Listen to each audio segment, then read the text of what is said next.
Amen. J'aimerais te rappeler que tu ne devrais pas te laisser tromper par le diable s'il essaie de te convaincre que tu n'as pas de raison de louer Dieu ce soir. Peut-être qu'il y a 10 choses dans ta vie que tu peux compter qui ne marchent pas encore. Peut-être qu'il y a des prières qui ne sont pas encore exaucées. Mais laisse-moi te dire de la part de Dieu qu'il y a tellement de choses que Dieu fait dans ta vie sans pour autant que tu ne puisses demander. Il y a tellement de choses que Dieu t'accorde.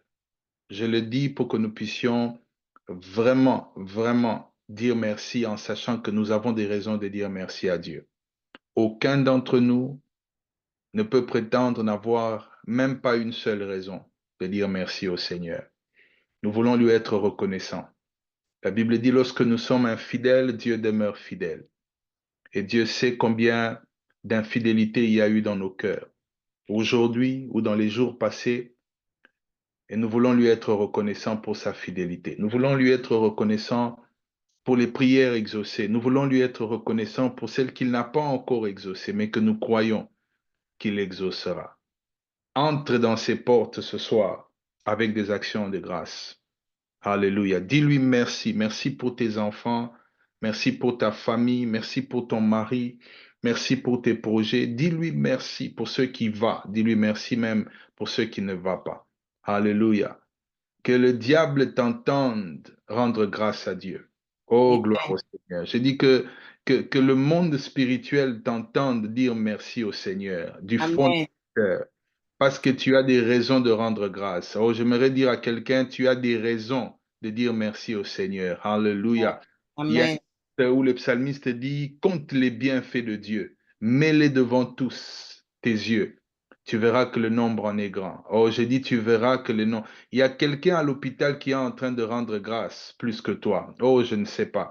Il y a quelqu'un qui vient de sortir d'un accident, qui veut rendre grâce comme il l'a jamais fait. Et toi qui n'as pas connu d'accident aujourd'hui, et toi qui n'es pas tombé malade, oh mon Dieu, toi qui, lorsque tu regardes tes enfants, tu te rends compte que tout va bien, alléluia, qu'ils sont en train Amen. d'aller de l'avant, qu'ils sont en bonne santé, Dieu les a protégés. Nous sommes au mois d'août. Peut-être que tu es là, aucun de tes enfants n'est tombé malade cette année, depuis que l'année 2024 a commencé. Je ne sais pas si tu as réalisé, quelqu'un me suit, personne n'est tombé malade dans sa maison cette année. Oh mon Dieu, je ne sais pas si je parle à quelqu'un, je ne sais pas si je parle à quelqu'un. Tu n'as peut-être pas les millions que tu voulais avoir dans les comptes, alléluia, dans ton compte. Mais personne n'est tombé malade cette année dans ta maison. Oh mon Dieu, tu as des raisons de rendre grâce. Tu as des raisons de rendre grâce. Alors j'aimerais que nous puissions tous élever la voix avant de passer à la parole et dire merci, merci, merci, alléluia. Chacun de nous, pour les raisons qu'il a dans sa vie, qu'il dise merci du fond du cœur, du fond du cœur. Il y a quelqu'un qui m'écoute ce soir qui n'avait pas de travail depuis des mois, peut-être depuis des années. Le Seigneur, cette année, t'a donné un travail, un travail, un travail. Oh mon Dieu, dis merci au Seigneur pour cela. N'oublie pas, ne dis pas j'avais déjà dit merci. Non, dis encore merci. Dis encore merci. Parce que lorsque tu n'avais pas le travail, tu demandais tous les jours ce travail. Alléluia. Oh mon Dieu, mon Dieu, mon Dieu, mon Dieu. Que quelqu'un dise merci, merci, merci. Dis à Dieu, je te dis merci même pour les choses pour lesquelles j'ai déjà dit merci dans ma vie. Merci. Alléluia. Oh, peut-être que tu as arrêté de dire merci du fait que tu sois marié. Tu te rappelles quand tu priais pour le mariage, quand tu disais Seigneur, donne-moi un mari, quand tu disais Seigneur, donne-moi une femme. Oh mon Dieu, tu te rappelles les jeûnes, tu te rappelles les veillées que tu as faites. Mais depuis, Alléluia, tu as arrêté de rendre grâce pour ce mari. Tu as arrêté de rendre. Bien aimé, il y a des fois dans la marche avec Dieu et c'est dangereux que la bénédiction devienne normale. Les choses qui t'ont fait pleurer hier, aujourd'hui tu les regardes, mais qui n'ont plus d'importance à tes yeux. Oh Seigneur, Alléluia. Je veux te dire merci. Je veux te dire merci. Merci pour toutes tes grâces dans ma vie. Merci pour toutes tes bontés. Merci pour ta fidélité. J'espère que je ne suis pas en train de prier seul, que quelqu'un est en train de prier. Ce programme est fait pour que nous puissions prier ensemble. Là où tu es, j'espère que tu es en train de te prier. Tu t'es Amen. connecté pour prier. Tu n'étais pas connecté pour être spectateur. Tu te connectes pour être participant. participants. Alléluia. Nous venons, nous nous connectons par volonté. Personne n'est obligé de se connecter. Donc, lorsque tu te connectes, ne te connecte pas comme quelqu'un qui écoute la radio. Oh, parce que Là je pour sens comme notre quelqu'un Dieu est en train Tout-Puissant, d'écouter tu la nous radio. sens dans ta Oh, présence. alléluia. Merci parce que tu es présent dans notre vie. Alléluia. Merci parce que tu Alléluia. te manifestes comme un ange. Merci, tu m'as Alléluia. créé homme, tu m'as soutenu depuis ma naissance jusqu'à présent. Merci pour la famille que tu m'as donnée. Merci pour les frères et sœurs qui sont en vie. Merci pour le cycle Pour de les vie. enfants. Merci pour le roi de roi. Merci pour tout ce que tu as fait dans chaque instant de ma vie. Merci, la mal cachée, papa. Sois loué, sois béni, toi les dieux de Dieu. Sois loué, sois béni, de l'espoir, papa. Alléluia. Tout Jésus. Ton amour infini, papa. Merci parce que tu es notre Seigneur. Alléluia. Merci, papa, pour l'œuvre de la croix. Merci, papa, pour ton amour infini, Jésus. Merci pour ce que tu es Dieu qui nous aime. Merci pour toi, le Seigneur de Alléluia. Dis merci, dis merci. Dis merci, dis merci. Alléluia. Les rababakuruya setereya baba. Merci pour tout, papa. Tu m'as sauvé. Tu m'as sauvé. Tu m'as sauvé. Tu m'as lavé. Tu m'as purifié. Alléluia. Les brasitere baba. Je considère la valeur du sang de Jésus-Christ. La valeur du sang de Jésus-Christ. Oh mon Dieu, alléluia, alléluia. Aya baba yekerebo, alléluia. Arababa seterea baba, manderebo sa. Écoutez-moi, écoutez-moi, peuple de Dieu. Écoutez-moi, peuple de Dieu. Écoutez-moi. Écoutez-moi. Au nom de Jésus. Suivez les instructions. Écoutez-moi. Alléluia. Oh, gloire au Seigneur. Amen. Amen, amen. Amen.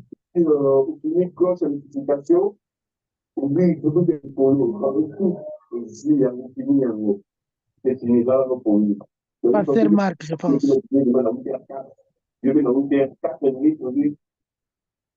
Gloire au Seigneur. Gloire au Seigneur. Écoutez les instructions. Bien-aimés, écoutez-moi. J'aimerais dire une phrase très importante avant de lire un texte. Ne laisse pas l'intensité de ta supplication ou de tes requêtes dépasser l'intensité de tes actions de grâce. Comme je le disais tout à l'heure, lorsque nous sommes dans les problèmes, nous prions avec une certaine... Lorsque nous sommes dans des problèmes, nous prions avec une certaine intensité.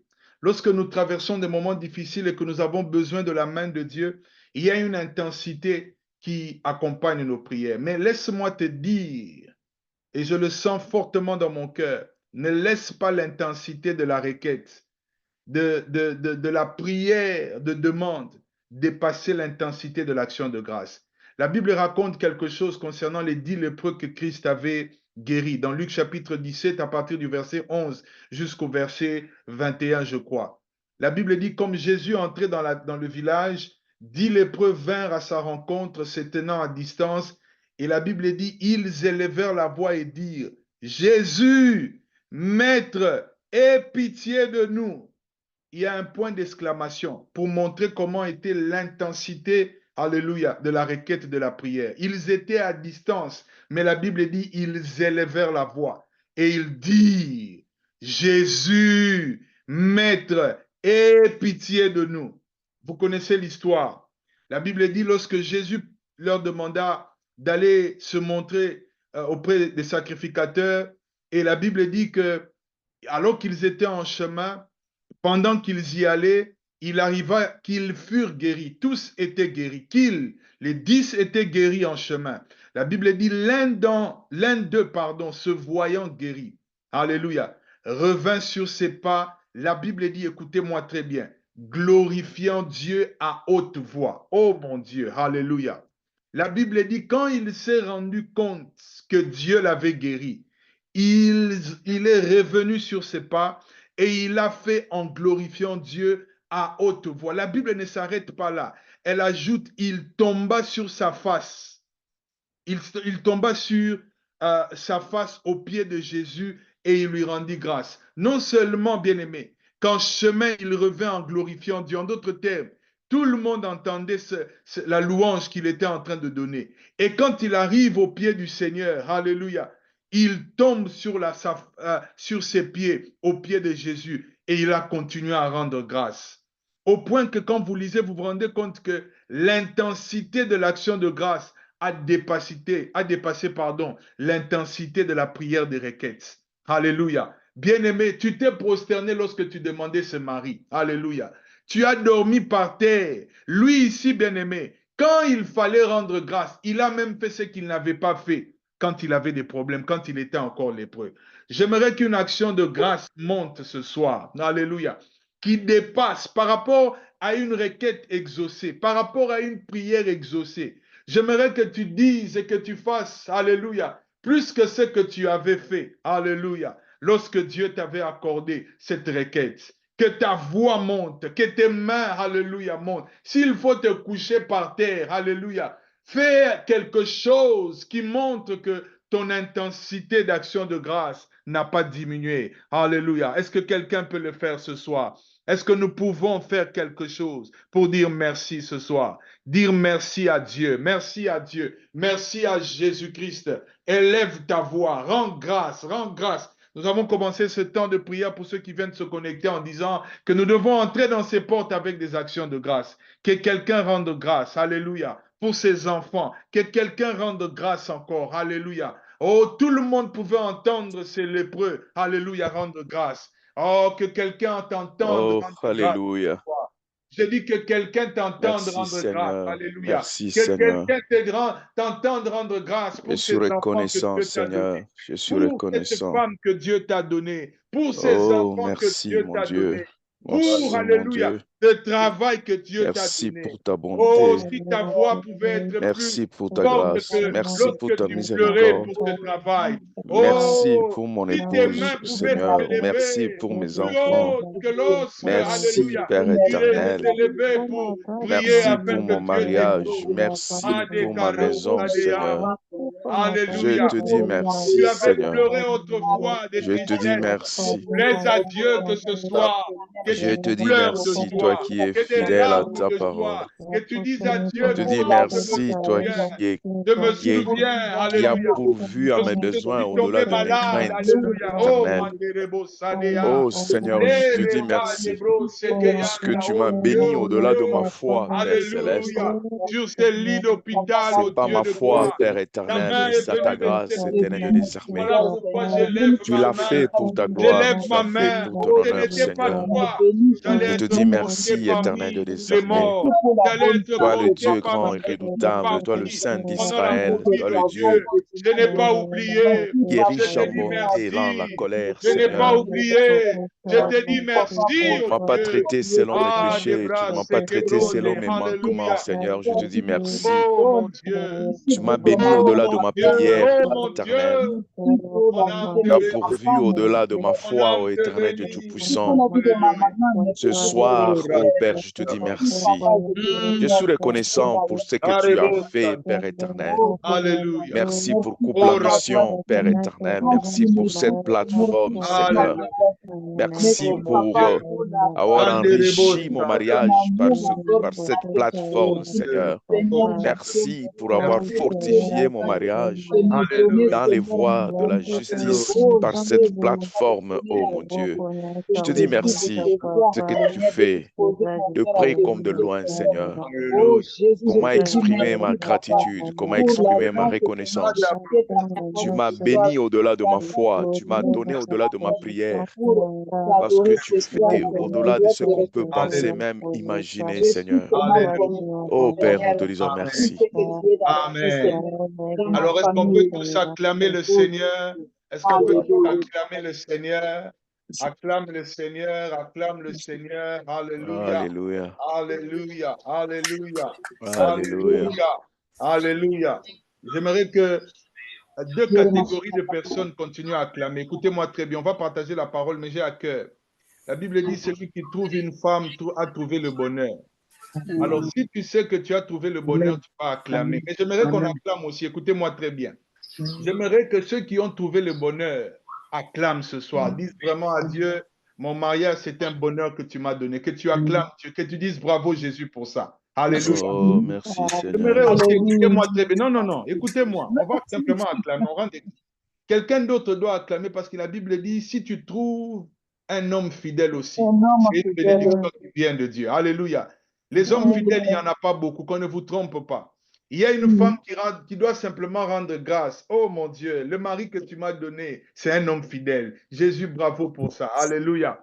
Des femmes plus belles que toi ont trouvé des maris infidèles. Ça n'a rien à voir avec ta beauté. Rien à voir, rien à voir. Alléluia. Et bien-aimé homme, alléluia, si tu as trouvé le bonheur, il y a des hommes plus intelligents que toi qui ont trouvé des femmes, mais qui n'ont pas trouvé de bonheur. Oh mon Dieu, est-ce qu'on peut simplement acclamer? Moi, j'acclame pour ma femme, si tu peux acclamer pour ton mari. Alléluia. Que ceux qui ont trouvé le bonheur, comme moi, acclament, acclament, acclament, acclament, acclament. Oh, tu n'es pas en train d'acclamer, tu n'es pas en train d'acclamer. Si tu n'acclames pas, que ton mari, que ton conjoint puisse discerner les messages. La Bible est claire. Si tu as trouvé le bonheur, si tu as trouvé une femme, tu as trouvé le bonheur. Alléluia. Si tu as trouvé un homme fidèle aussi, alléluia.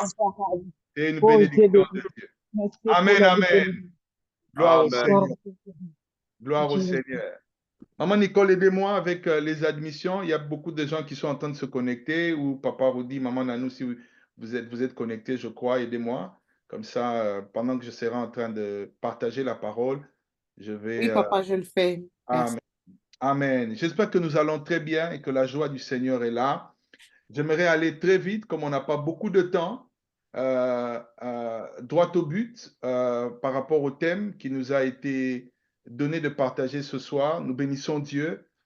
Nous voulons parler en quelques instants, par la grâce de Dieu, sur les causes du manque de prospérité dans le mariage. J'ai dit les causes du manque de prospérité dans le mariage. Nous en parlons et ça fait vraiment suite aux enseignements que nous avons reçus ces dernières semaines avec le bien-aimé Papa Cédric sur comment nous devons gérer les finances. Et ces enseignements sont des enseignements très, très, très importants, comme nous l'avons nous tous constaté, et plaise à Dieu qu'il nous soit donné l'opportunité d'écouter encore de tels hommes. Amen. Je voudrais parler de la prospérité et je voudrais en parler en épinglant une cause. Bien que le thème soit les causes, je vais épingler une seule cause qui est à l'origine du manque de prospérité dans un couple. Dans un premier temps, laissez-moi donner la définition selon les dictionnaires de la prospérité. Alléluia. Parce que on nous a enseigné sur la gestion des finances, parce que je crois de tout mon cœur que c'est la volonté de Dieu que nous soyons prospères à tous égards. Je pensais que tu allais dire Amen. J'ai dit c'est la volonté de Dieu. Amen, amen, amen. Amen. La définition selon les dictionnaires de la prospérité, c'est que c'est une situation d'un État, d'une personne, d'une collectivité, puisque nous parlons du mariage, du couple, c'est l'état d'un couple dont les affaires sont bonnes, dont les entreprises sont en train de marcher. Alléluia. Dont la réussite est manifeste. Oh mon Dieu. Paul disait quelque chose à Timothée, il dit que tes progrès soient évidents. Alléluia, aux yeux de tous.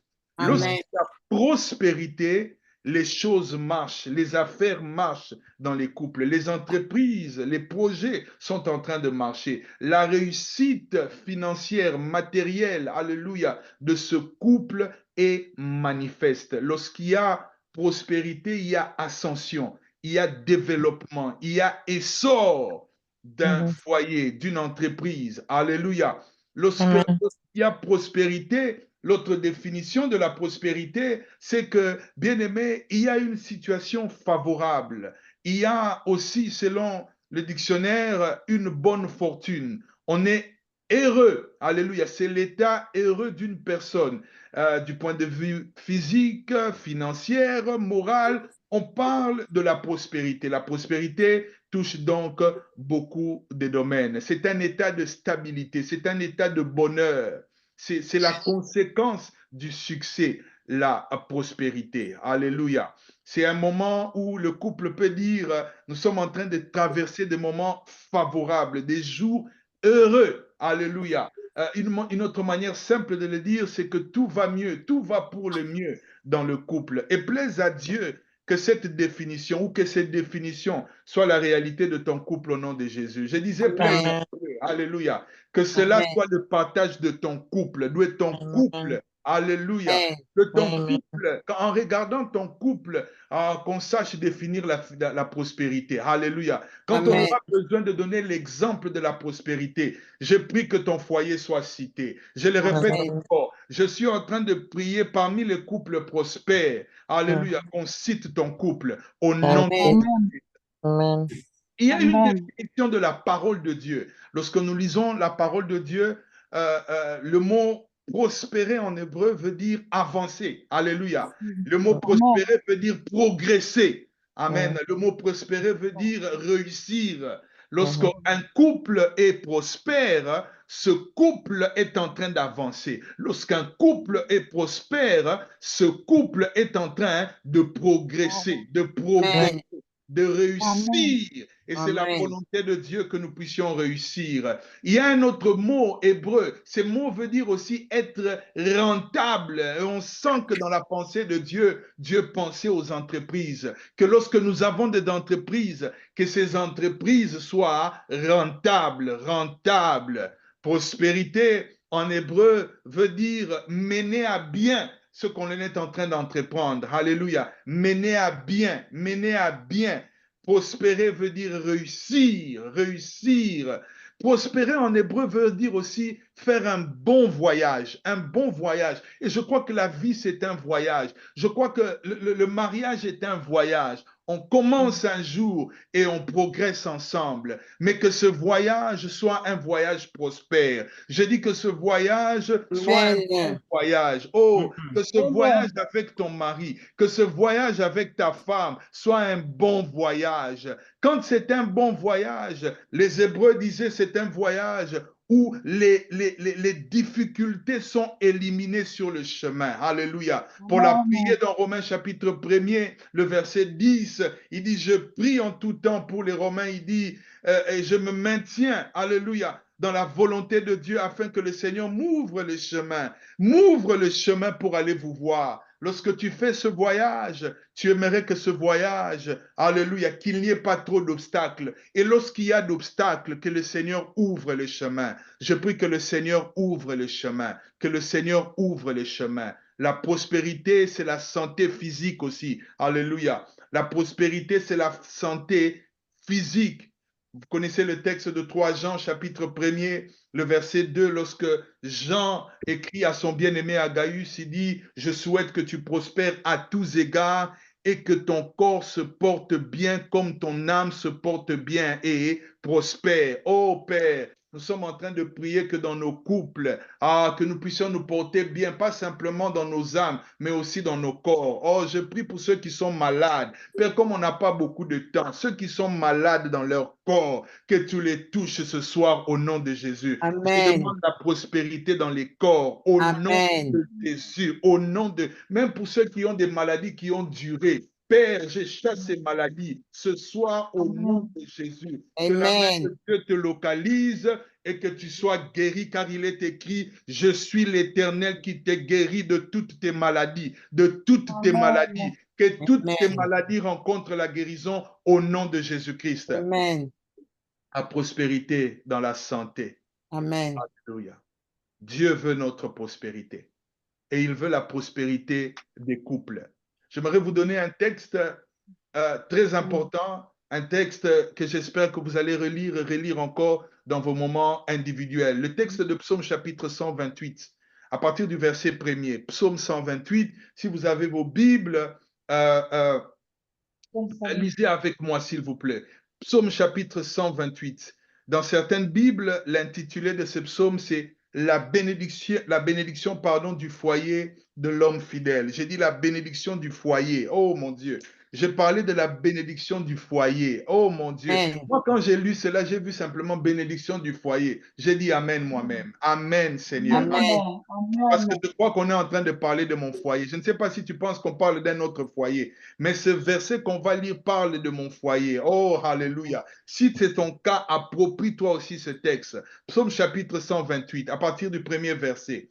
Bénédiction du foyer de l'homme fidèle. La Bible dit, heureux tout homme qui craint l'Éternel, qui marche dans ses voies.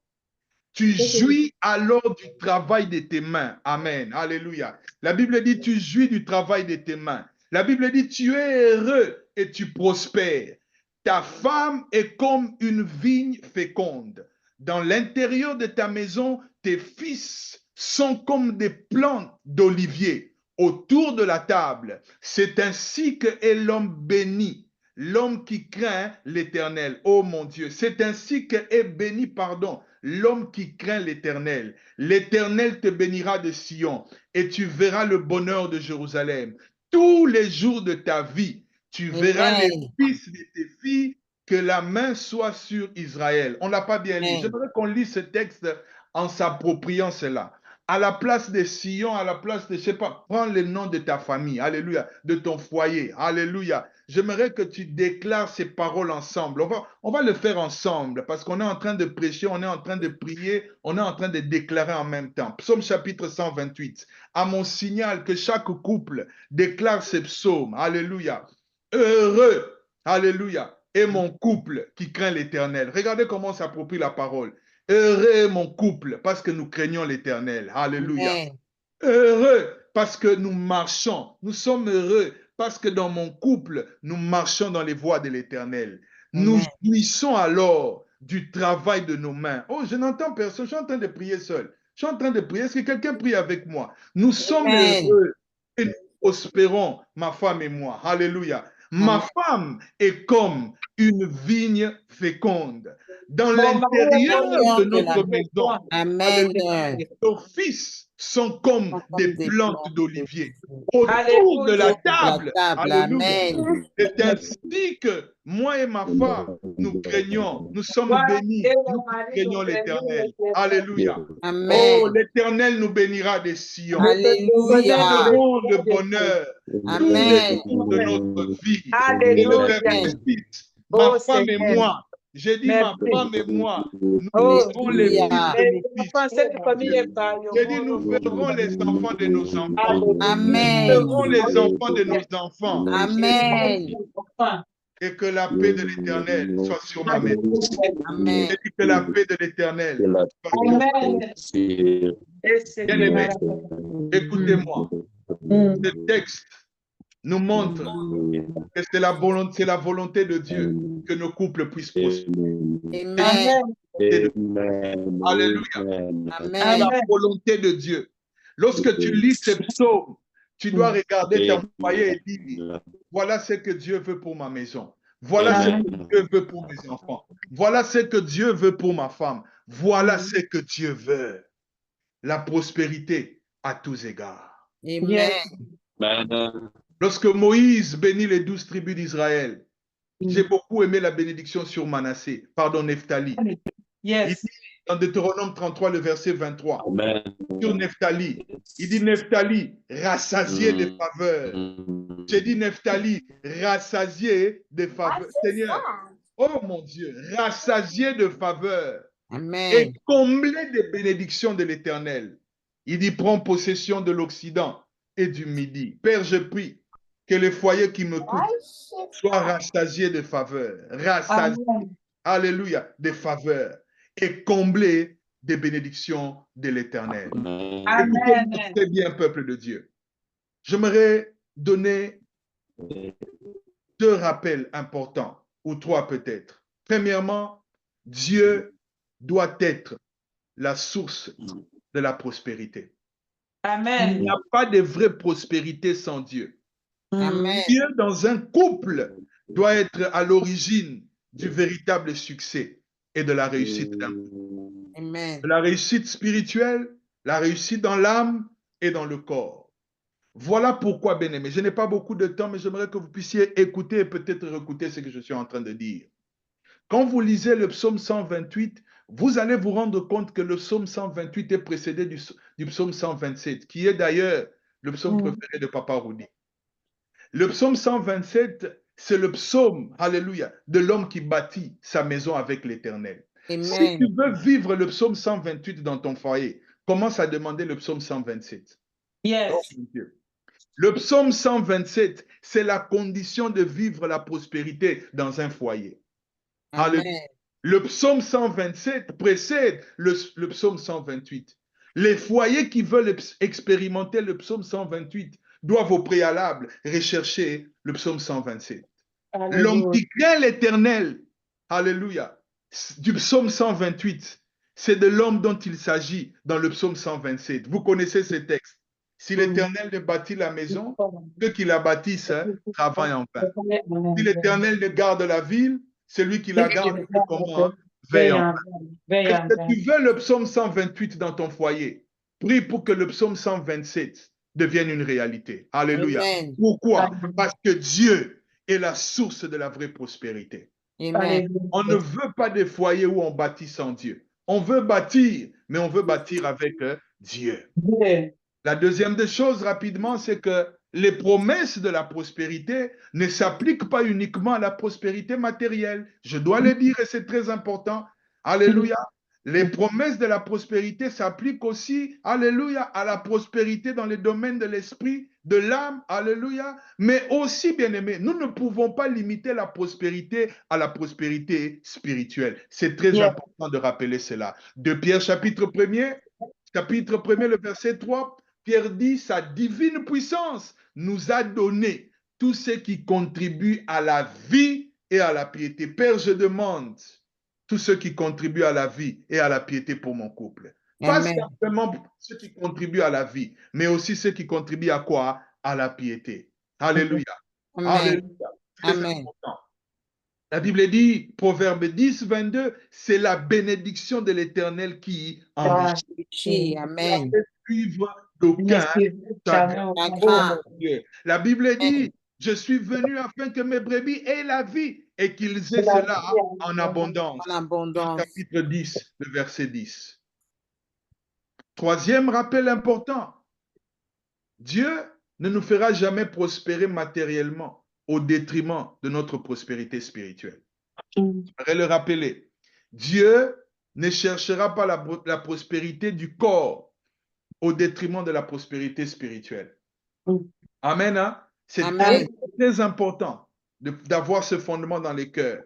En d'autres termes, bien-aimés, n'oublie pas que la priorité de Dieu dans ta vie, c'est ton esprit, c'est ton âme et après ton corps. Parce que tu es un esprit qui possède une âme et qui habite dans un corps. Bien-aimé, voilà pourquoi quand Jésus a fait la multiplication des pains, après il a enseigné sur le pain de vie. Et ceux qui avaient mangé le pain de la multiplication, quand il leur a dit, est-ce que vous savez que mon corps c'est aussi le pain? La Bible dit, il y en a qui ont fui et qui sont partis. Il y a même des disciples qui ont abandonné Jésus. Je prie Dieu que tu ne sois pas compté parmi ceux qui veulent les pains de la multiplication sans manger le pain de vie. Oh mon Dieu, j'ai dit que tu ne sois pas parmi ceux qui veulent les pains de la multiplication. En d'autres termes, le ventre est rassasié, mais l'esprit, l'âme sont perdus. Voilà pourquoi dans Deutéronome 6, au verset 12, Dieu rappelait au peuple d'Israël, lorsque tu mangeras et te rassasieras, garde-toi d'oublier l'Éternel. Vous entendez? Lorsque tu mangeras et tu te rassasieras, garde-toi d'oublier l'Éternel qui t'a fait sortir du pays d'Égypte. Bien-aimé, ce message est aussi venu pour te dire, peut-être que tu m'écoutes, tu as été rassasié par Dieu.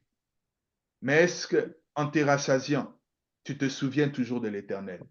Malheureusement, ceux qui demandent à être rassasiés dans leur corps, lorsqu'ils sont rassasiés, lorsqu'ils prospèrent matériellement, lorsqu'ils prospèrent dans leurs finances, dans leurs entreprises, dans l'Église, ont tendance à oublier l'Éternel qui les a sortis. Alléluia. J'aimerais avancer. Nous lisons la parole de Dieu. La première mention, aidez-moi avec ce volume que j'entends qui qui a son volume ouvert, qui puisse... Oh là là. Écoutez-moi très bien. Quand on étudie la Bible, la première mention de la prospérité en hébreu dans les Écritures, parce que la première mention dans les Écritures, c'est quelque chose de très important lorsque vous étudiez la Bible. C'est dans Genèse chapitre 24, à partir du verset 21 jusqu'au verset 40. Vous vous souvenez de l'histoire, on ne va pas lire, mais c'est lorsque le serviteur d'Abraham est allé chercher une femme pour Isaac. Et quand il s'est approché du lieu où il devait voir cette femme que Dieu avait préparée pour le fils de son maître, il va faire une prière. Il va demander à Dieu de lui donner un signe. Et il a dit à Dieu, si ce signe s'accomplit, je comprendrai que tu m'as fait prospérer, que tu as fait réussir mon voyage. Ça, c'est dans le Genèse chapitre 24, le verset 21. L'homme l'a regardé avec étonnement et sans rien dire pour voir si l'Éternel faisait réussir. C'est la première fois que le mot prospérité en hébreu est utilisé dans son voyage. Il regardait Dieu lui faire réussir. Voilà pourquoi on a dit prospérer, c'est réussir. Prospérer, ça veut dire, j'aimerais le répéter aussi, et c'est très important, accomplir de manière satisfaisante ce qu'on a prévu d'accomplir. Il y a une entreprise que vous avez commencé avec votre femme. Il y a un projet que vous avez commencé. C'est la volonté de Dieu. Que vous puissiez, bien aimer, accomplir cela de manière satisfaisante. Dieu, quand il a créé, la Bible répète plus d'une fois combien Dieu regardait, il disait, cela était bon. Et même que cela a été très bon. Que ce que vous êtes en train de faire, que Dieu vous donne de regarder, de dire ce qu'on a fait est bon. Ce qu'on a Amen. fait est en train de réussir. C'est la volonté de Dieu. Salomon a béni son fils quand il a pris conscience que Dieu avait plutôt demandé à son fils de construire le temple pour lui. Il dit, maintenant mon fils, que l'Éternel soit avec toi, afin que tu prospères et que tu bâtisses la maison de l'Éternel. Alors, sans plus tarder, il y a une cause que le Seigneur m'a mis à cœur de partager ce soir, qui est à l'origine du manque de prospérité dans un couple. C'est une cause négligée. C'est une petite chose peut-être, mais cette petite chose est à l'origine du manque de prospérité dans beaucoup de couples. Quelle est cette chose? Les péchés non confessés. J'aimerais le répéter, les péchés non confessés. D'où est-ce que je tire cela? Proverbe 28, le verset 13. Celui qui cache ses transgressions ne prospère point, mais celui qui les avoue et les délaisse obtient miséricorde. La Amen. Bible dit, celui qui cache ses transgressions ne prospère point, mais celui qui les avoue et les délaisse, alléluia, obtient miséricorde. Bien-aimé, peut-être que tu t'attendais à ce que je vienne avec quelque chose d'extraordinaire, mais écoutez-moi très bien. La bénédiction avec Dieu, c'est souvent dans les petites choses. La Bible dit, c'est lui qui cache ses transgressions. La Bible dit ne prospère point. Quand vous entendez la Bible dit ne prospère point, c'est une manière de dire il n'y a pas de possibilité aux yeux de Dieu que la prospérité puisse se manifester dans la vie de cette personne. La Bible dit celui qui cache ne prospère point. Écoutez bien, le principe divin est clair, qu'il faut avouer, qu'il faut délaisser pour obtenir miséricorde et donc prospérer. J'aimerais le répéter. Le principe est clair dans la parole de Dieu, qu'il faut avouer, qu'il faut délaisser pour obtenir miséricorde et donc prospérer. La Bible dit dans la version Semeur, qui cache ses fautes ne prospère pas. Qui les avoue et les délaisse obtient miséricorde. Il y a quelque chose qui est en train de détruire beaucoup de couples chrétiens et qu'on néglige. C'est cet aspect de notre marche avec Dieu, où nous avons des péchés que nous n'avons jamais avoués devant Dieu, où nous avons des péchés que nous n'avons jamais délaissés. Mais nous sommes là en train de prier et le ciel est fermé, parce que ce principe est clair, qu'il faut avouer, qu'il faut avouer, qu'il faut délaisser afin d'obtenir quoi? Miséricorde. 1 Jean chapitre 1er, vous le connaissez, le verset 9, si nous confessons nos péchés, il est fidèle et juste pour nous les pardonner et pour nous purifier. Il y a une condition. Si nous confessons, on a lu l'Ancien Testament dans Proverbes, le Nouveau Testament dit la même chose. Si nous, le sang de Jésus est disponible, mais la Bible dit si nous confessons. J'aimerais que vous puissiez noter Osée chapitre 5, le verset 15. Dieu parle, il annonce un châtiment. Et au verset 15, il dit quelque chose qui m'a touché. Dieu dit, je m'en irai. Osée chapitre 5, le verset 15. Il dit, je m'en irai. Je reviendrai dans ma demeure jusqu'à ce qu'ils s'avouent coupables et recherchent ma face. Dieu dit, je veux partir. Je ne reviendrai que le jour où ils vont s'avouer comment coupables. Dieu dit, j'attendrai le temps qu'il faut. Si ça doit prendre 1 année, si ça doit prendre 10 ans, bien-aimé, y a-t-il une prospérité que dans ton couple que vous n'êtes pas en train de vivre parce qu'il y a des péchés qui ne sont pas avoués, qui n'ont jamais été confessés? J'aimerais que vous puissiez écouter ce message attentivement. La Bible est claire qu'il faut avouer, qu'il faut délaisser pour prospérer. Pourquoi ce message ce soir? Parce que dans nos couples, écoutez-moi très bien, alléluia, il y a des péchés qu'on n'a jamais reconnus. Il y a des péchés, suivez-moi très bien, qu'on a abandonnés, mais qu'on n'a jamais avoués. La Bible dit, celui qui reconnaît, délaisse, obtient miséricorde et donc prospère. Je suis venu parler à quelqu'un et je parle avec quelque chose que le Seigneur a fait la semaine passée dans ma vie. Je suis entré en prière et pendant que j'étais en train de prier, la première des choses que le Seigneur m'a montré, alléluia, c'était quelque chose que j'avais fait contre ma femme il y a beaucoup d'années. Le Seigneur m'a dit, tu dois régler cela. Tu dois régler ce problème. J'ai dit, mais Seigneur, il m'a dit, non, tu dois le faire. Dans le couple, il peut arriver que même en tant qu'enfant de Dieu, que même en tant que serviteur de Dieu, que vous ayez une situation où, bien aimé, un péché a été abandonné, vous ne faites plus cela.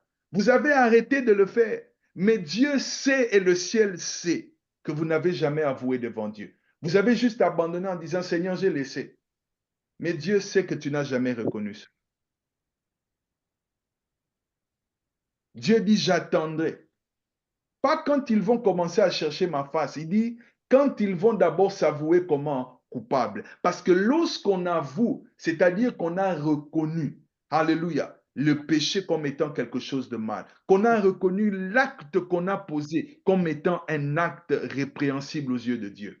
Lorsque vous étudiez le mot confesser, ça vient d'un verbe qui veut dire être d'accord avec quelqu'un d'autre. Le problème quand on refuse d'avouer certains péchés, c'est parce que, bien aimé, on ne regarde pas l'acte qu'on a posé avec les yeux avec lesquels Dieu regarde cet acte. On ne traite pas ce problème-là avec le même regard que Dieu. On considère que on a fait, mais ce n'était pas même vrai. Est-ce que c'était vraiment un péché? Ce message s'adresse à ceux qui sont coupables. Ils le savent dans leur cœur, mais qui n'ont jamais reconnu leur culpabilité devant Dieu et devant peut-être leur conjoint. Les choses se sont arrangées. Ça s'est passé, vous n'en parlez plus. Tu ne refais plus la même chose. Mais jamais, jamais, parce qu'écoutez-moi, quand vous étudiez la dynamique du couple, et j'aimerais que vous ayez à l'esprit ce qui s'est passé dans le jardin d'Éden. Vous allez vous rendre compte dans le jardin d'Éden, les deux ont péché contre Dieu. Mais les deux aussi ont péché l'un contre l'autre. Je sais pas si quelqu'un m'entend. Quand vous étudiez, vous vous rendez compte qu'ils ont tous péché contre Dieu, mais qu'ils ont aussi péché l'un contre l'autre. Et pire, bien-aimé, pire, quand vous lisez au verset 7, c'est à deux, de manière instinctive, qu'ils prennent la décision de se couvrir. D'abord, vous remarquez qu'ils ne se sont pas couverts parce qu'ils avaient d'abord entendu la voix de Dieu. Quand ils tombent, bien-aimés, la Bible dit qu'ils vont se rendre compte qu'ils étaient comment? Nus. Et quand ils vont se rendre compte, la première des choses, chacun va se couvrir. En d'autres termes, oh mon Dieu, je n'ai pas le temps d'aller en profondeur, mais la nudité, quand vous lisez d'Adam et Ève au chapitre 2, la Bible dit, le texte finit le chapitre en disant, ils étaient nus et ils n'en avaient point honte. Parce que cette nudité était aussi le symbole de la transparence dans le couple. Quand ils ont péché, chacun s'est couvert pour se cacher de l'autre. C'est là que nous voyons la première dissimulation. La première hypocrisie a commencé dans un couple. Vous vous imaginez un couple qui était dans la nudité et ce n'était pas un problème. Alléluia. Et les gens qui prêchent que c'était parce qu'ils étaient tombés dans... Non, non, non, non. Ils ne pouvaient pas tomber dans l'adultère. Ils étaient un couple que Dieu lui-même a uni. Le premier mariage à qui Dieu a dit « Je vous bénis » en tant que marié et couple, si vous le voulez. Ce n'était donc pas un problème d'intimité. Le problème, c'est que quand le péché est entré, la dissimulation est entrée, la cachotterie est entrée, au point que, bien aimé, de manière visible, l'un a commencé à se cacher de l'autre. Et pire, quand ils entendent la voix de Dieu, les deux se sont aussi cachés. J'aimerais parler ce soir à une femme qui m'écoute, à un homme qui m'écoute. Il y a un mal qui s'est passé. Tu as peut-être abandonné, mais tu ne l'as jamais avoué. Tu ne l'as jamais déclaré devant Dieu et peut-être devant ton conjoint comme étant un mal qui a été commis. Il y a une catégorie qui m'écoute qui peut-être avoue constamment, mais n'abandonne jamais. Ta femme, ton mari sait que côté avoué, tu es champion. Mais en même temps, pour toi, le sang de Jésus est devenu une douche. Le sang de Jésus est devenu une douche. La Bible est claire. Si vous ne confessez pas et si vous ne délaissez, tu peux confesser, mais si tu n'arrêtes pas, point de prospérité. Et j'aimerais parler à ceux, comme je l'ai dit. Et ça, vraiment, ça m'a touché personnellement, je le partage de tout mon cœur. Ceux qui ont réussi à abandonner l'habitude s'est arrêté, mais il n'a jamais reconnu. Il n'a jamais reconnu. Quand vous lisez l'histoire du fils prodigue, il est clair. J'allais le dire plus tard, mais je le sens le dire maintenant. Quand il est rentré en lui-même, écoutez comment il a parlé dans Luc 17. En lui-même, avant même de voir son père, quand il prenait la décision, il dit, je me lèverai et j'irai vers mon père. Je lui dirai, écoutez comment il parle. J'ai péché contre le ciel et contre toi. Vous entendez la confession? Souvent, en méditant ce texte, on a comparé le père de cet enfant à Dieu. Mais écoutez très bien. Il dit, quand je vais aller voir papa, je vais lui dire, j'ai péché contre Dieu, j'ai péché contre le ciel dans d'autres versions, et j'ai péché contre toi. Et quand il est allé à la rencontre de son père, il a répété la même chose. Il dit, papa, j'ai péché contre Dieu et j'ai aussi péché contre toi. Quelqu'un m'écoute ce soir, tu as confessé devant Dieu, mais tu sais que ce que tu as fait là demande que tu puisses avouer aussi à ton conjoint. Il ne s'agit pas simplement de dire j'ai péché contre Dieu. Il y a des confessions qui existent que tu ailles jusqu'à dire à l'autre, j'ai aussi péché contre toi. Parce que dans les domaines du péché, on peut pécher contre Dieu, on peut pécher contre son prochain et on peut aussi pécher contre soi-même. Les péchés non confessés bloquent le ciel. Prenez le temps d'étudier le psaume 32. Je vais essayer de le lire rapidement et vous montrer les conséquences du refus de la confession dans la vie de quelqu'un. C'est David qui parle, l'homme selon le cœur de Dieu. Quand il parle du bonheur des pécheurs pardonnés par Dieu. Il dit heureux l'homme, heureux celui à qui la transgression est remise. Il dit à qui le péché est pardonné. Écoutez très bien. Heureux l'homme à qui l'Éternel n'impute pas l'iniquité et dans l'esprit duquel il n'y a point de fraude, il n'y a point de dissimulation. Dans l'esprit, il y a une dissimulation lorsqu'on essaie de cacher. C'est parce qu'ils s'étaient cachés l'un vers l'autre qu'ils ont aussi allé même jusqu'à se cacher devant Dieu. Il y a des choses que tu caches à ta femme. Il y a des choses mauvaises que tu caches à Dieu, mais que tu as d'abord commencé à cacher à ton conjoint. Écoutez, David dit, il explique, parce que quand vous lisez Heureux, vous allez comprendre qu'il y a des conditions. Au verset 3, il explique comment il est arrivé à ce bonheur. Il dit, tant que je me suis tu, mes os se consumaient. Il y a des choses que tu caches qui sont à l'origine des problèmes de santé que tu as. Il dit, je gémissais toute la journée. car nuit et jour, ta main s'appesantissait sur moi. Ma vigueur n'était plus que sécheresse, comme celle de l'été. Le diable est en train de t'encourager, de te dire, non, ce message ne te concerne pas, ne t'en fais pas. Dieu a oublié. David dit, tant que je m'étais tu. Le temps que de David, pour toi, c'est peut-être 10 ans. Pour toi, c'est peut-être 15 ans. Ça te coûte quoi? Dieu te dit, confesse, et ta vigueur rentrera. Dans la version Semeur, il dit, tant que je taisais ma faute, je m'épuisais à gémir sans cesse à longueur de journée. Il y a une souffrance dans le corps, dans l'âme, dans l'esprit de celui qui ne confesse pas. Tu peux cacher ça, mais tu sais dans ton cœur, ta conscience te parle. Cette petite chose peut débloquer même les finances de ta maison. Amen. Verset 5, il dit, je t'ai fait connaître mon péché. Vous entendez? Il parle maintenant de la confession. Il dit, je n'ai pas caché mon iniquité. J'ai dit, j'avouerai mes transgressions à l'Éternel. Et tu as comment? Effacé la peine de mon péché. Amen. Dieu n'efface pas n'importe comment. On n'entre pas dans le sang de Jésus sans avoir confessé. Bien-aimé, je n'ai pas le temps, mais vous devez comprendre que même dans le combat spirituel, la confession est quelque chose de très important. Amen. Jacques chapitre 5 rapidement, et puis on va lire le texte du combat spirituel et puis on va prier. Jacques est en train de dire au chapitre 5, quelqu'un est-il malade parmi vous qu'il appelle les anciens de l'Église et que les anciens prient pour lui, en loignant d'huile au nom du Seigneur. Il dit, la prière de la foi sauvera le malade et le Seigneur le relèvera. Vous entendez? Et s'il a commis des péchés, il lui sera pardonné. Pourquoi il appelle les anciens? Ce n'est pas simplement pour qu'on prie pour lui.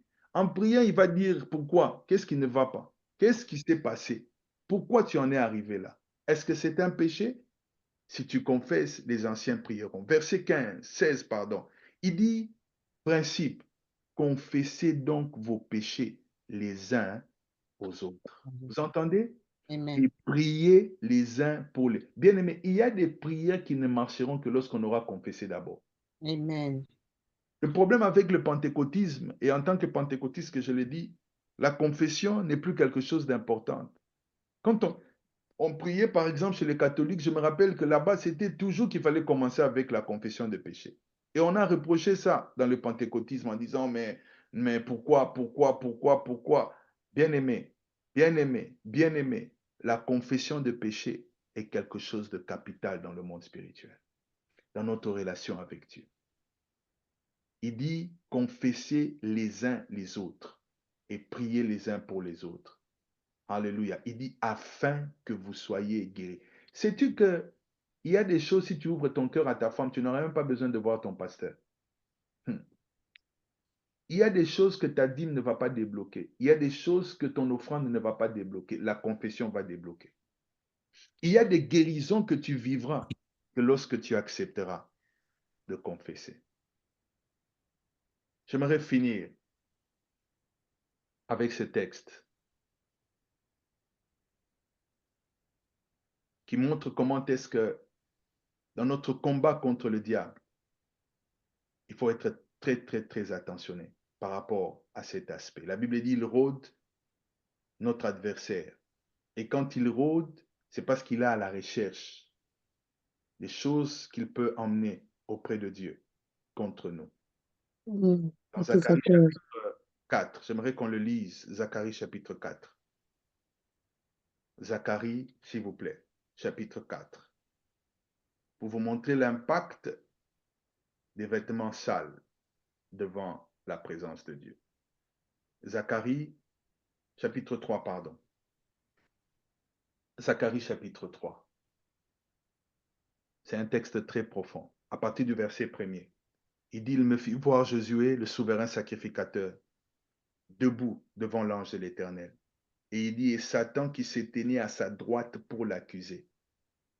N'oublions jamais que l'une des activités préférées de Satan lui-même, c'est d'être l'accusateur. Et il accuse avec des informations vérifiées par ces démons, ces esprits impurs, ces sorciers qui sont sur la terre. Il dit, l'Éternel dit à Satan que l'Éternel te réprime, Satan, que l'Éternel te réprime. Lui qui a choisi Jérusalem, n'est-ce pas là un tisson attaché au feu, arraché du feu, pardon. La Bible dit, verset 3, Or, Josué était couvert de vêtements sales. Il se tenait debout devant l'ange de l'Éternel. L'ange de l'Éternel prenant la parole et dit à ceux qui étaient avec lui, ôtez-lui les vêtements sales. Il dit à Josué, je t'enlève ton iniquité et je te revêts d'habits de fête. Satan a accusé, il a accusé parce que spirituellement parlant, on n'est jamais véritablement nu. Lorsque Adam et Ève se sont couverts, ils n'avaient rien caché en réalité. Tout ce que nous cachons sur la terre comme péché demeure des scandaux, si ça se dit au ciel. Au ciel, c'est dans tous les réseaux sociaux, dans tous les Facebook. Le diable est au courant parce qu'il était avec toi quand tu as caché. Il t'a encouragé à cacher. La même personne qui t'encourage à cacher va au ciel et se tient dans la présence de Dieu et t'accuse. Je vais finir en disant quelque chose. Si le diable a pu accuser Job sans rien, Job n'avait rien fait. C'était un homme qui craignait Dieu. Il n'avait aucune faute en réalité parce qu'il demandait souvent pardon. Mais il a réussi, le diable a incité Dieu à tester Job. Imagine maintenant qu'il ait des preuves sur toi. Si sans preuve, il a pu faire ça à Job, qu'en est-il des couples pour lesquels Dieu a des preuves? Pardon, Satan a des preuves. S'il est accusateur, qu'est-il en train de dire ce soir au sujet de ton couple? Nous allons courber nos têtes dans la prière. Celui qui avoue ses transgressions prospère, la Bible dit. Peut-être que ta prospérité ne tient qu'à cette petite chose. Peut-être que la prospérité de ton couple ne tient qu'à cette petite chose qui vient d'être partagée. J'aimerais que tu dises un mot à Dieu ce soir.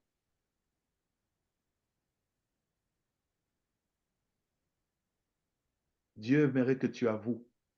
Le péché est caché parce que même devant les tribunaux, on demandera toujours, tu es accusé. Est-ce que tu t'avoues coupable ou tu t'avoues non coupable? J'ai vu une question où quelqu'un est en train de dire Dieu qui voit tout. Dieu voit tout, mais est-ce que tu es d'accord? Parce que quand tu confesses, tu dis Dieu, tu as appelé cela péché, moi aussi j'appelle ça péché dans ma vie. Confesser, c'est accepter. Je n'ai pas eu le temps d'entrer en profondeur sur ça, mais c'est appeler la chose comme Dieu l'appelle. Dieu mérite d'entendre dire oui, parce que n'oubliez pas que Dieu est un juge.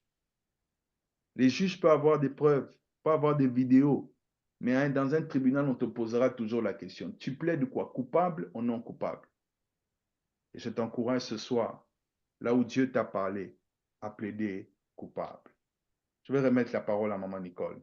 Le temps nous fait défaut. Merci Seigneur. Merci beaucoup, Papa Marcelin. Merci beaucoup. On a été bénis. Quelqu'un a été béni ce soir? Nous devons confesser. Merci beaucoup, Papa Marcelin. J'ai deux questions pour vous, Papa. La première question, est-il possible qu'il y ait un péché caché devant Dieu, lui qui est omniscient? Amen. J'ai répondu tout à l'heure, j'ai vu la question. Le mot péché en grec veut dire homologueo. Homologueo, ça veut dire, dès qu'on parle de nos diplômes en Europe, on dit qu'il faut homologuer. Yeah. L'idée, c'est être d'accord avec Dieu. Le problème quand on cache, c'est qu'on ne veut pas reconnaître que ce mal-là qu'on a fait, ça peut être un langage déplacé dans le couple. Mais tu me dis, ah, c'est ma femme. Mais ce que tu as dit a blessé Dieu et a blessé l'autre. Est-ce que tu appelles cela méchanceté comme Dieu l'a appelé? Tu minimises ça. Okay. La confession, c'est le fait d'accepter que c'est mauvais. Que c'est comme les criminels dans les cours. Ils disent, je suis coupable. Ce qu'on me reproche là, je suis tout à fait d'accord que c'est mauvais. C'est ça la confession. Merci beaucoup. Et il y a une deuxième question aussi. La personne a écrit confesser semble être un gros mot. On confesse auprès de Dieu ou des hommes. Je crois que j'ai expliqué qu'il y a 3 dimensions dans les péchés. On pêche contre Dieu, mais on peut pécher contre son prochain et on peut pécher contre soi-même. Souvent, bien aimé, lorsqu'on a péché, pas souvent, quand on prêche contre son prochain, on pêche aussi contre Dieu. L'enfant prodigue a dit, si vous avez suivi, j'ai péché contre Dieu, il a dit à son père, et j'ai péché aussi contre toi. Souvent, quand nous demandons pardon à Dieu, si on a fait du mal à quelqu'un d'autre, il ne suffit pas de se contenter de dire on a fait du mal à Dieu. Jésus enseigne, il dit, si tu veux donner ton offrande et que tu as quelque chose contre ton frère, il dit, laisse ton offrande d'abord, va arranger avec ton frère. Si tu as fait mal à ton mari ou à ta femme, ne dis pas, oh, j'ai déjà demandé pardon à Dieu. Ça ne suffit pas. Va dire pardon aussi. Va demander pardon. Va confesser aussi envers la personne à qui tu as fait du mal. Merci beaucoup, Papa Marcelin. Merci. Et donc là, nous tenons à remercier toutes les églises et les ministères qui soutiennent Couple en Mission. Et merci aussi pour les personnes qui se sont connectées pour la première fois. Et nos réunions sont tous le lundi de 20h45 à 21h45. Donc, on utilise toujours le même lien. Donc, n'hésitez pas à vous connecter. Et j'aimerais aussi encourager des couples d'inviter d'autres personnes. Nous passons de moments merveilleux aujourd'hui, vraiment. Donc, la confession. Je me rappelle quand j'étais à l'église catholique, j'allais confesser tous les samedis. Et donc, ça fait très longtemps que je n'ai pas fait ça. Donc, c'est important. Merci beaucoup, Papa Marcelin. J'ai été vraiment bénie. Et aussi, on a 2 events. Donc, Papa Cédric, que vous connaissez tous, nous invite le 14 septembre de 13h à 14h30. Et ça sera à Tarling Roads Community Hub. 20 follow. Attendez, je vais voir si je pourrais partager le. C'est lequel, let me see if I can share it. Is that coming up? OK, c'est pas grave. Et donc, il nous invite le 14 septembre, donc au nord. Hein, le postcode, c'est N28LG. Le 14 septembre, de 13h à 16h30. Et Couple en Mission et...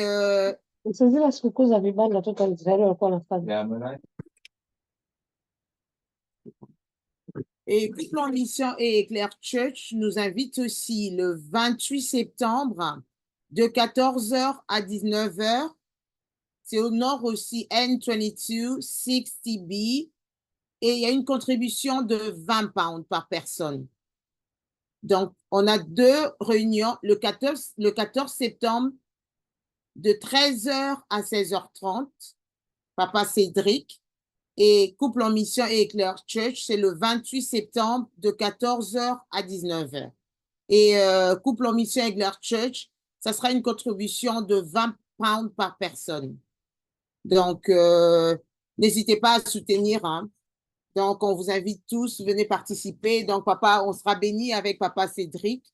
Et Couple en Mission aussi, ils vont nous parler de la discipline financière dans le couple. Donc, on sera tous bénis. Merci beaucoup pour votre temps. Et donc, on a vraiment dépassé de 5 minutes. Et je demanderai à Papa Marcelin de clôturer par une petite prière, s'il vous plaît. Père, nous voulons te rendre grâce. Nous croyons que tu es disposé, comme tu as dit, tu es juste et fidèle à nous pardonner. Que ce message qui a été partagé amène, Seigneur, des confessions vraies dans nos couples et des changements de cœur. Et que par conséquent, Seigneur, que la prospérité devienne une réalité. Là où le manque de confession a bloqué la prospérité, que ce soit à cause du sang de Jésus-Christ, que cette prospérité soit libérée. Bénis cette nuit, bénis chaque famille représentée. Au nom de Jésus, nous avons prié. Amen, amen. Amen, amen, amen, amen. Que nous bénisse. Merci beaucoup. Amen. Bye. Bye. Amen. Merci, Pasteur Marcelin. Bye. Merci, Pasteur Marcelin. Bye. Bye. Merci, Pasteur Marcelin. Merci, Pasteur. Seigneur.